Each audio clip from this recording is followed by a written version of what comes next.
Hi guys, Mrs. H here. Today we're going to be looking at force, mass, and acceleration.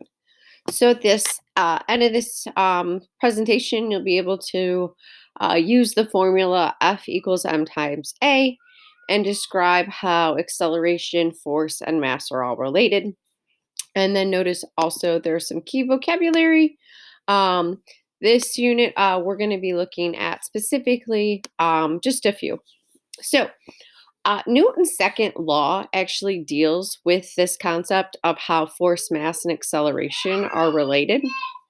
When a force is applied to a mass, it will cause an object to accelerate in the direction in which it was applied.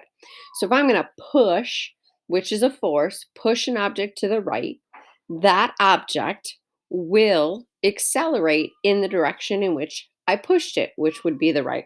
So Newton's law describes this relationship of what happens when mass is changed or manipulated, or force is changed and manipulated, and how is that going to affect the acceleration of that object. So let's look at what his law says, and there's several different ways that this can be said and expressed. But one of the big ways it's written is the amount of acceleration of a body is proportional to the acting force and inversely proportional to the mass of the body. Really simply put, Newton's second law is force is equal to mass times acceleration. So if I'm going to change my mass, it's going to impact force and acceleration. And it's in a predictable manner. We can predict how those things will be affected. So let's look at some of these scenarios. So remember, net force is the sum. It's the total of all the forces acting on it. So if the net force acting on an object increases, so will the acceleration. So if I push harder, it's going to cause the object to also accelerate and increase. So the harder the push, the faster it will accelerate, or the higher the acceleration. So, for example, a motorbike will produce a much bigger thrust than a scooter. So it's going to increase um, the acceleration more quickly. So as the size of the force increases, the acceleration is going to increase. So if I double the force, I'm going to double the acceleration. So again, they're predictable and it's a measurable. So if I reduce it by the force by half, then I am going to reduce the acceleration by half, because these are inversely proportional and in a measurable quantity. So as the size of the force increases, so does the acceleration of the mass will also increase. If the force doubles, the acceleration will double. If I triple the force, the acceleration will triple. So again, it's measurable, it's predictable. So what happens though if I change the mass? So if I talked about the force and I increase the force, this is what happens to the acceleration. But what about mass? So force and acceleration are just two parts of it. We now need to put in what happens or what's going on with mass. So an example of this is a bus and a car. So obviously the bus and the car have two different masses.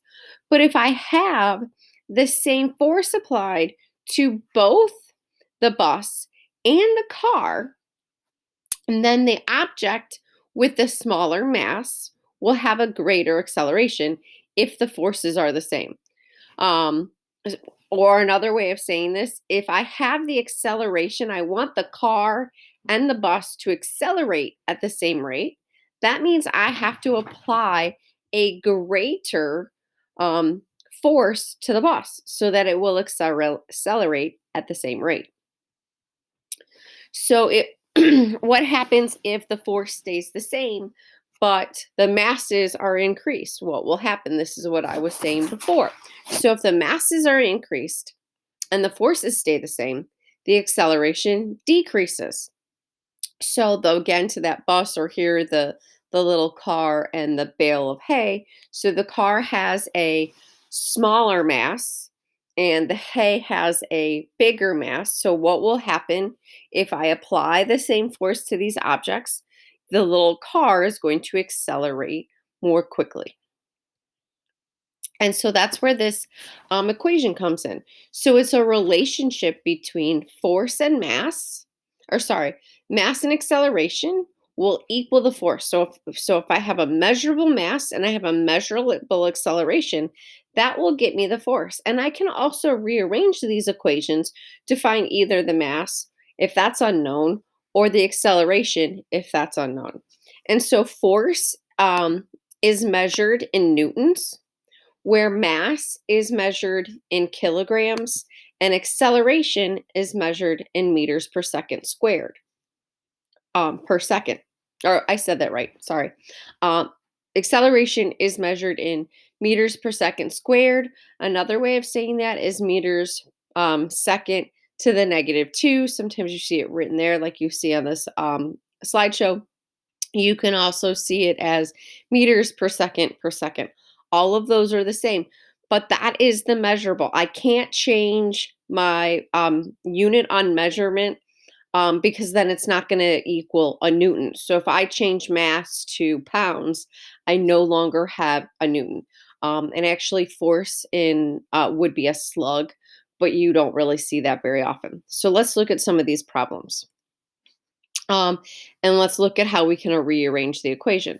So if I want to measure for force, force equals mass times acceleration, but mass would be equal to force divided by acceleration, and acceleration would be force divided by mass.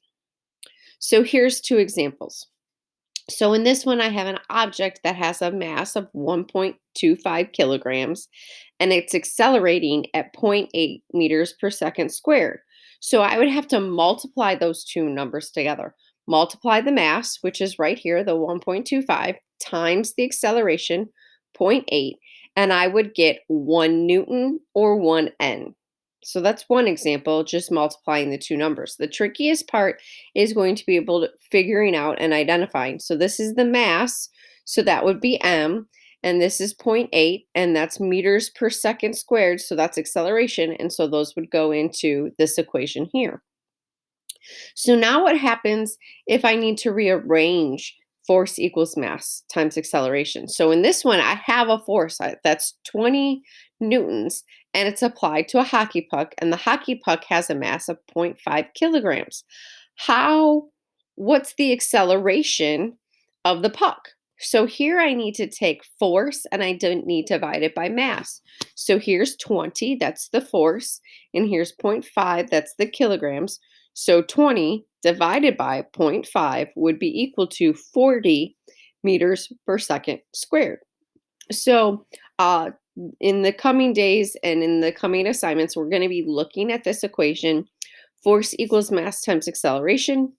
You're going to be solving some force problems.